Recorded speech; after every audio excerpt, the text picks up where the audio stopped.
வேகமாய் ஓடுதே, கருத்தில்லாமல் வாழ்ந்தே, கண்ணும் கருத்துமாய் வாழ்ந்திட உதவி செய்யும் தேவா, எனக்கு உணர்வு தாரும் தேவா.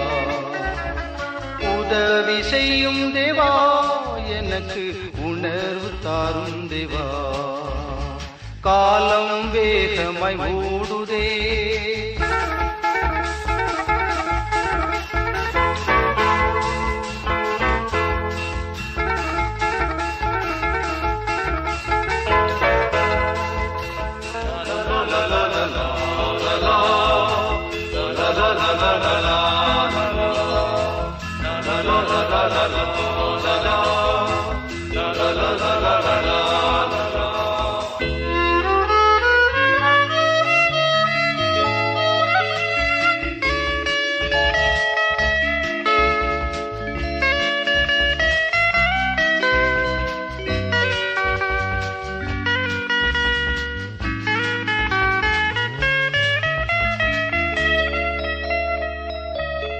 உள்ளத்தில் மாற்றம் தேவை, எனக்கு வெளிவேஷம் என்றும் வேண்டாம். உள்ளத்தில் மாற்றம் தேவை, எனக்கு வெளிவேஷம் என்றும் வேண்டாம். மறுரூப வாழ்வை தந்து என்னை உணவானாய் மாற்றிவிடும். மறுரூப வாழ்வை தந்து என்னை உணவானாய் மாற்றிவிடும். காலம் வேகமாய் ஓடுதே,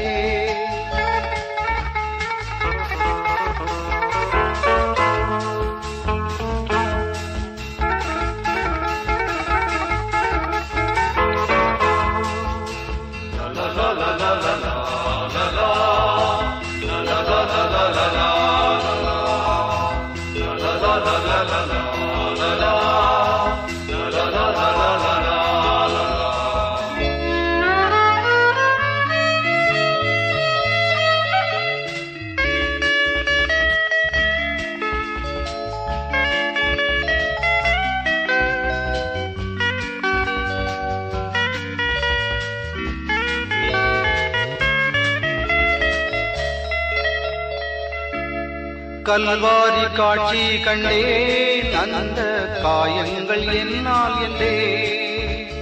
கல்வாரி காட்சி கண்டேன், அந்த காயங்கள் என்னால் என்றே.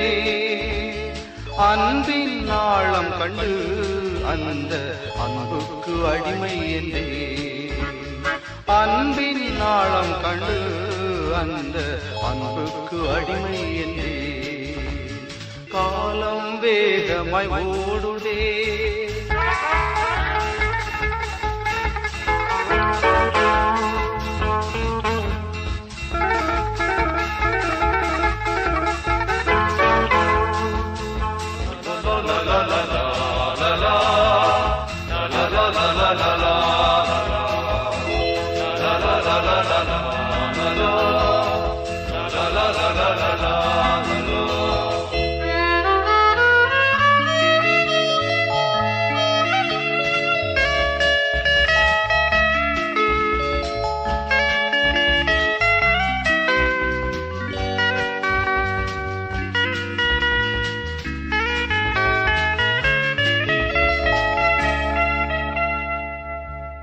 கண்ணீருடன் ஜெபிக்க எனக்கு ஜெபத்தின் ஆவி தாரும்.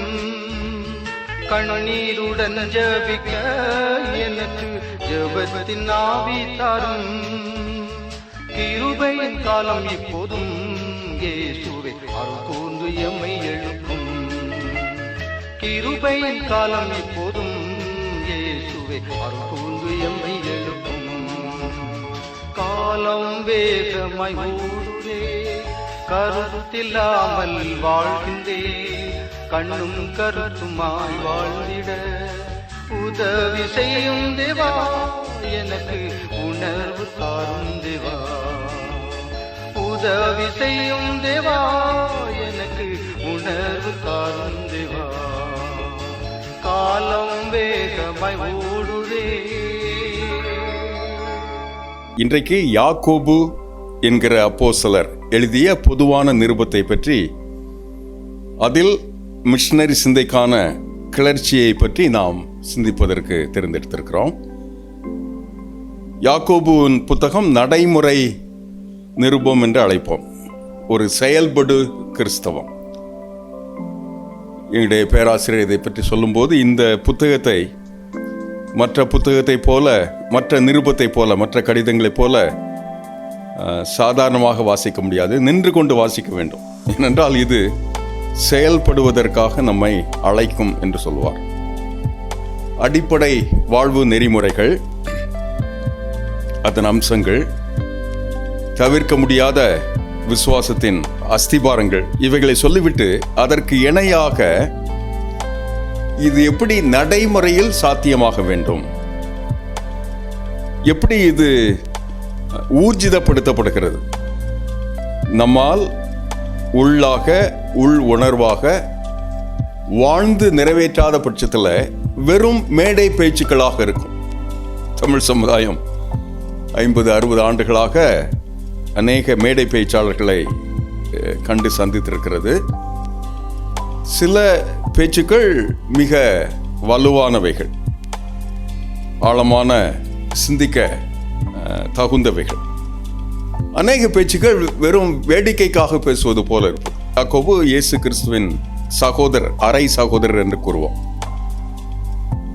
யூத கிறிஸ்துவர்கள் உலகமெங்கும் வாழ்கின்றார்களே, அவர்களுக்கு எப்படி நியாயப்பிரமாணம், அதன் எல்லையிலே வாழ்ந்திருக்கிற நமக்கு கிறிஸ்துவின் பிரமாணமாகிய கிருபை தரப்பட்டது, அதன் மூலமாக எப்படி வாழ்வு வந்தது, அதற்கு எப்படி விசுவாசம் உதவியது என்றெல்லாம் சொல்லிவிட்டு, அந்த விசுவாசமும் அந்த விசுவாசத்தை போற்றி பாதுகாத்த செயலும் ஒரு தண்டவாளத்தில் செல்லுகிற ரயிலுக்கு எப்படி 2 தண்டவாளங்கள் இணைந்து செல்லுகிறதோ, அதை போல ஒரு இம்மியும் விலகாதபடி வார்த்தையாலும் வாழ்வாலும் வாழ வேண்டிய ஒரு வாழ்வு நெறியை அறைகோலாக தருகிறார். ஜாலங்களாலே வாழ்ந்து கொண்டிருக்கிற நம்முடைய சமுதாயத்திற்கு இது ஒரு அழகான நெறிமுறை, அழகான அறிவுரை. விசுவாசத்தை வாழுங்கள் என்று பிரதானமாக இந்த யாக்கோபின் புத்தகம் நம்மை அழைக்கிறது. அதை வார்த்தையால் அல்ல, வாழ்வால். நம்முடைய காலத்தில் இன்றைக்கு நம்முடைய தலைமுறையிலே சமூக செயல்பாட்டாளர்கள் என்று கூறுகிறார்களே, அதை போல விசுவாசத்தை நடைமுறைக்கு ஆக்குகிற அளவீடு நாம் எப்படி அதை செயல்படுத்துகிறோம் என்பதுதான்.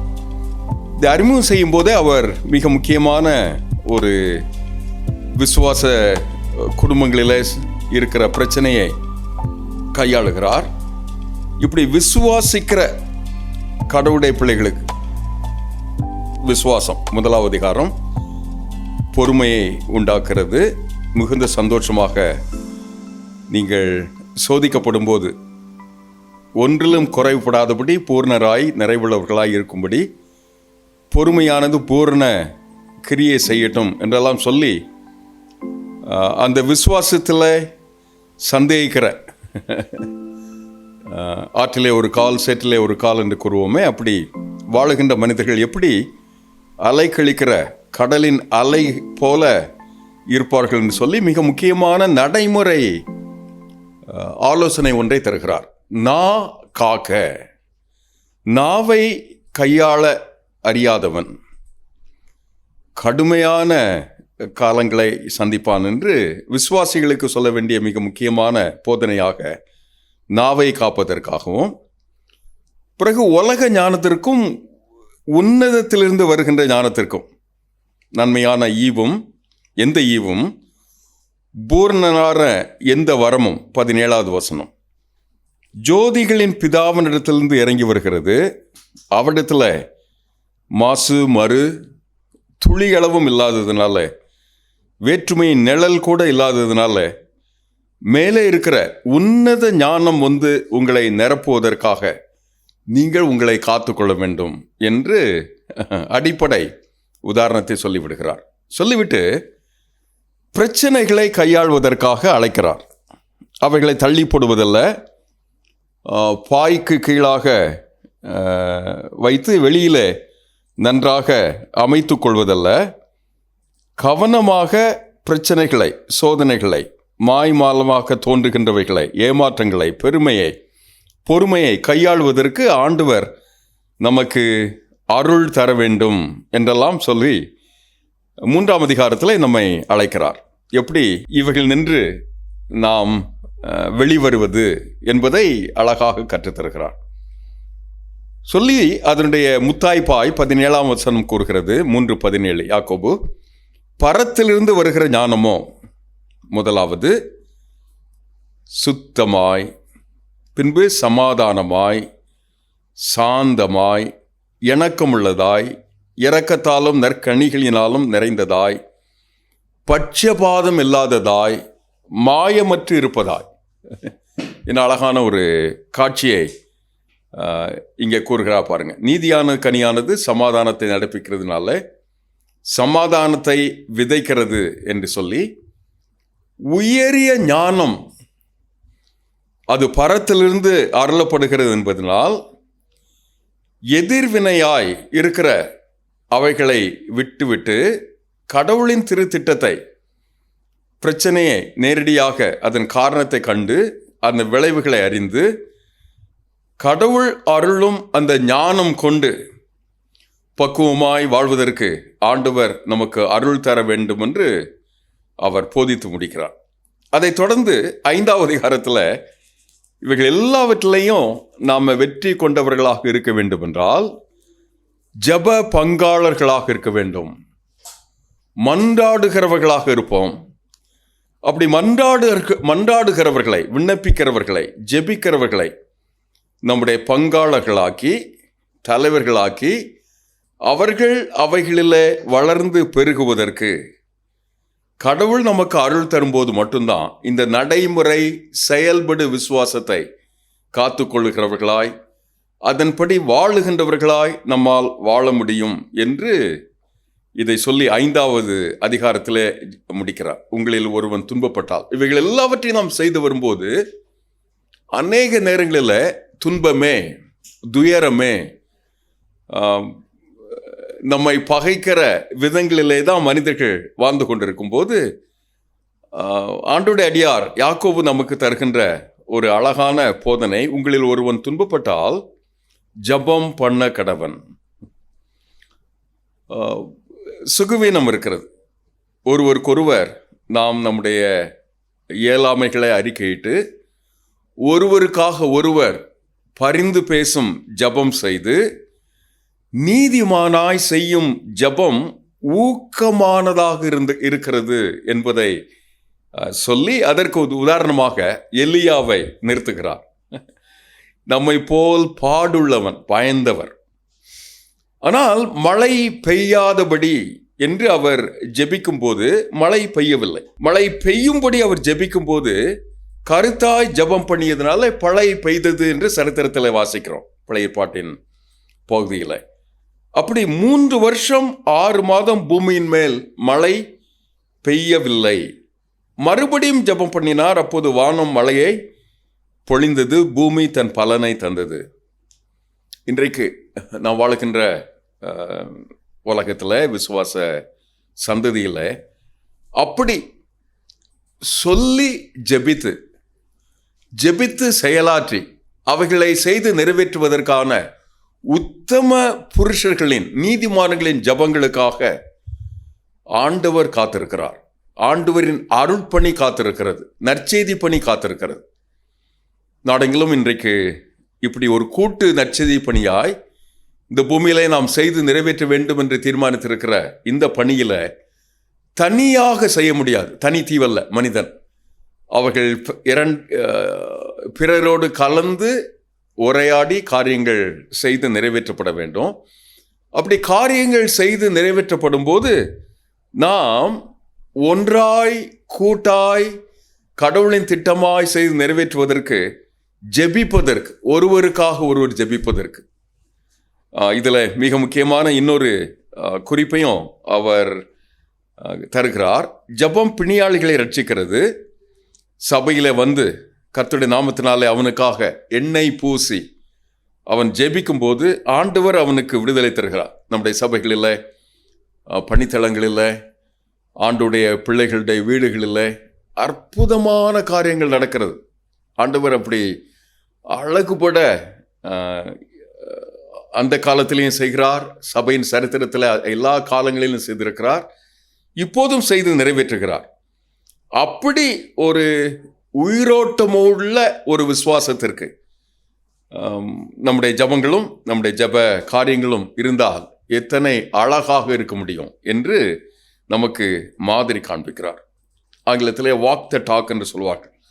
விசுவாசத்தை இல்லை, ஒருவன் பசியாக இருந்தால் அவனுக்கு நம்முடைய ஆகாரத்திலே ஒரு பங்கு தராதபடி நீ போ, குளிர்காய், பசியாற்று என்று சொல்வது மாய்மாலமாக இருக்கும் என்று சொல்லி, அப்படிப்பட்ட ஒரு எதிர்வினையை வாழ்வில் கொண்டவர்களாக இல்லாதபடி நேர்முகமாய் திறந்த மனதுள்ளவர்களாய் போராடுகிறவர்களாய் ஆண்டவரின் விசுவாசமும் ஈடுபாடும் மனதுருக்கமும் குறுக்கிடுவதாய் வாழ்வதற்காக செயலில் காட்டும் ஒரு வார்த்தைக்காக, ஒப்பு கொடுத்தல் உள்ள செயல்பாட்டுக்காக, கீழ்ப்படிவதற்காக, சொல்வதற்காக அல்ல, செய்வதற்காக, பேசுவதற்காக அல்ல, சாதிப்பதற்காக என்று ஒரு விசுவாச பார்வையை நித்தியத்தின் வெளிச்சத்தில் இதை இப்படி செய்தால் நித்தியத்திலே பலன் உண்டு. நித்தியம் என்பது நிச்சயம் என்பதனால அந்த நிச்சயத்தை மனதிலே கொண்டு மனதுருக்கத்தை ஏழைக்கு இறங்குவதில்லை, தரித்திரருக்கு இரக்கம் காட்டுவதில்லை. ஆண்டவரின் கிருபையை செய்கிறவர்களாக ஒரு பெரிய ஓவியத்தின் சின்ன சின்ன புள்ளிகளாக நான், நீ, நாம் என்று வாழ்ந்து அந்த சின்ன சின்ன புள்ளிகள் இணைக்கப்படும் போது ஒரு அழகான பெரிய ஓவியமாக இருக்கிறது. அதுதான் நடைமுறை விசுவாசம். அந்த விசுவாசத்திற்கு ஆண்டவர் நிறைவாக இந்த நிருபத்தில் நம்மை அழைப்பது ஜபத்தில்.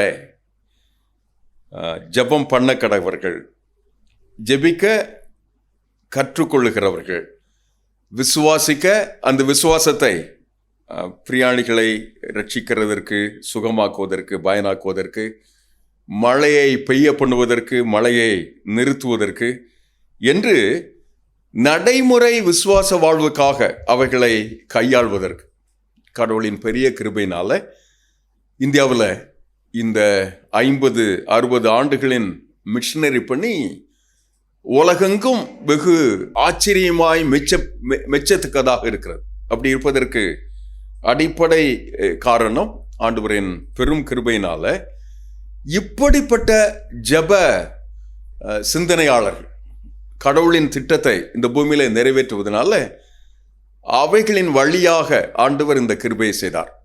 உதாரணத்திற்காக பீகாருக்காக ஜெபித்தோம். பீகாரை என்கிற மாநிலத்தை மிஷனரிகளின் கல்லறை தோட்டம் என்று அழைப்போம். ஒரு 200 ஆண்டுகளாக பீகாருக்காக உலகமெங்கும் பரிசுத்தவான்கள் ஜெபித்திருக்கிறார்கள். நமக்கு தெரிய 50-60 ஆண்டுகளாக கடுமையான பிரயாசம் எடுத்து பீகாருக்காக, அதன் ஒரு உடைவுக்காக, பாட்னா நகர் அப்போது உலகத்தின் ஒரு குற்றவாளிகளின் தலைநகர் என்று அழைக்கப்பட்டது. அப்படிப்பட்ட கடுமையான ஒரு எல்லையில் இருந்து வாழ்ந்து கொண்டிருந்த ஒரு பிரதேசத்தில் ஒரு 13 கோடி மக்கள் 17 கோடி மக்கள் வாழ்ந்து கொண்டிருந்தாங்க. அவர்களில் ஆண்டவர் கிரியை செய்ய ஆரம்பிக்க அதற்கு அருகாமையில் இருக்கிற சில மாநிலங்கள் இணைந்து நாங்கள் ஆதிவாசி இனங்களாய் உள்ளூரில் இருக்கிற கனிவளங்கள் இணைந்த ஒரு தனி மாநிலம் எங்களுக்கு வேண்டும் என்று அவர்கள் ஜார்க்கண்ட் என்கிற மாநிலத்தை பிரித்து தங்களுக்கென்று ஏற்றுக்கொண்டார்கள். சமூகவியலிலேயும் அவர்கள் வாழும் விதங்களிலேயும் கலாச்சாரத்திலேயும் பீகார் என்கிற ஒரு மாநிலத்தின் நாகரிகம் கலாச்சாரத்திற்கு இது முற்றிலும் முரணானது, முற்றிலும் ஒரு மோதல் நிலையில் இருந்ததுனால அதை பிரித்து விடுவது அரசுக்கே அது மனதில் பட்டு அது பிரித்து விடப்பட்டது. அதன் விளைவாக இன்றைக்கு அப்படி ஆண்டவர் பீகாருக்காக செய்த ஜெபத்தை, ஒன்றுபட்ட ஜெபத்தை, அற்புதமான ஜெபத்தை, பீகாரின் நன்மைகளுக்காக ஆண்டவர் செய்த ஜெபங்களை அழகாக கேட்டார் என்பதற்கு 2 உதாரணத்தை சொல்லி இன்றைக்கு நம்முடைய சிந்தனைகளை முடிக்க வேண்டும் என்று நான் விரும்புகிறேன். ஒன்று, ஜார்க்கண்ட் என்கிற அந்த மாநிலம் முழு வட இந்தியாவிற்கே கிறிஸ்தவ ஒரு மாநிலமாக, முன்னெடுக்கிற மாநிலமாக மாறுவதற்கு வாய்ப்பு இருக்கிறது. ஏறத்தாழ 24% கிறிஸ்தவர்கள், அவர்களில் அநேகர் பழங்குடி இனத்தவர்கள் கிறிஸ்தவர்கள். அருகாமையிலிருந்து வந்த சத்தீஸ்கர், அல்லாவிட்டால் ஒரிசா போன்ற மற்ற மத்திய பிரதேசம் போன்ற மாநிலங்களிலிருந்து வந்தவர்களெல்லாம் அங்கே குடியேறி இன்றைக்கு அது வெகு வேகமாக வட இந்தியாவின் இதயம் போல கிறிஸ்தவ மாநிலமாக மாறுவதற்கான முன்னேற்பாடுகளை வெகு அழகாக செய்து கொண்டிருக்கிறது என்று சொல்லலாம். அப்படி தெற்கு பீகாராக இருந்த இந்த ஜார்க்கண்டும் வேறு சில மாவட்டங்களை இணைத்து பிற மாநிலங்களிலிருந்து இப்படி ஒரு மாநிலமாக உருவானது கடவுளுடைய பிள்ளைகளாய் உலகமெங்கும் பீகாருக்காக செய்த ஜெபத்துக்கு ஆண்டவர் தந்த பதில். அது முதலாவது. இரண்டாவது, பீகாரிலேயே ஒரு நல்ல இணக்கமான இதை போன்ற கடவுளுடைய கிரியைகளுக்கு நல்ல இசைந்த ஒப்பு கொடுத்த அழகான அரசியல் அமைப்புகள், கலாச்சார அமைப்புகள், சமூகவியல்கள் உருவாகி, அடிப்படை மக்கள் இயக்கங்கள் உருவாகி, இன்றைக்கு அவர்களிலேயே அநேகர் கங்கை நதியில் சாறை சாறையாக திருமுழுக்கு எடுக்கும் காலங்களிலே வாழ்ந்து கொண்டிருக்கிறோம். கிரேவியார்ட் ஆஃப் மிஷன் என்று சொல்லுவோம். கல்லறை தோட்டம் என்கிற ஒரு எல்லையிலிருந்து பீகார் இன்றைக்கு ஆண்டவரின் பண்ணை தோட்டமாய், கனிதரும் பிரதேசமாய், ராஜ்யமாய் மளவென்று மாறி வருகிறது என்பதற்கு நூற்றுக்கணக்கான அத்தாட்சிகள் இருக்கிறது. அங்கேயே உருவாக்கப்பட்ட முதல் தலைமுறை கிறிஸ்தவர்கள் ஆயிரமாக ஊழியர்களாக பெருகி வருவது, நூற்றுக்கணக்கான ஊழியங்கள் உருவானது, அமைப்புகள் உருவானது. கடவுளுடைய பெரிய கிருபையினால இந்த செயல்கள் இன்றைக்கு அங்கு நடைபெறுகிறது. உதாரணத்துக்காக சொல்கிறேன், உங்களில் ஒருவன் துன்பப்பட்டால் ஜெபம் பண்ண கடவன். தனிப்பட்ட வாழ்வுக்காகத்தான் இந்த வார்த்தையை யாக்கோபு சொன்னார். ஆனால் சமுதாய வாழ்வுக்காக, தேசிய ரீதியிலே இருக்கிற ஒரு தாக்கத்துக்காக கடவுள் நமக்கு மன்றாடுகிறவர்களை கண்டுகொள்ளவும், அவர்களை ஜெப பங்காளர்கள் ஆக்கவும், அப்படி ஜெப பங்காளர்கள் தலைவர்களாக வளரவும், இந்த மகா முக்கியமான தேவ பணிக்கு அவர்கள் தோள் கொடுக்கவும் கடவுளுடைய கிருபை நம்மை நிறைவாக சந்திப்பதாக. யாக்கோபு ஒரு நடைமுறை நிருபம், விசுவாசத்தின் செயல்படு நிருபம். அந்த நிருபம் கூறுகின்ற விதத்தில் விசுவாசத்தை, நடைமுறை கிறிஸ்தவ வாழ்வின் பிரச்சனைகளை கையாண்டு ஜெப தோழர்களை, ஜெப பங்காளர்களை, மன்றாடுபவர்களை திரளாக தேசத்திற்காக, சபைக்காக, மனித இனத்துக்காக கடவுளின் கிருபை கொண்டு பெருக்குவதற்காக கடவுள் நம்மை இன்றைக்கு இதை போலத்தொரு காலத்துக்காக ஆசீர்வதித்து அருள்வாராக. ஆண்டவரின் திருக்கிருபை நம்மை சந்திப்பதாக. ஆமென்.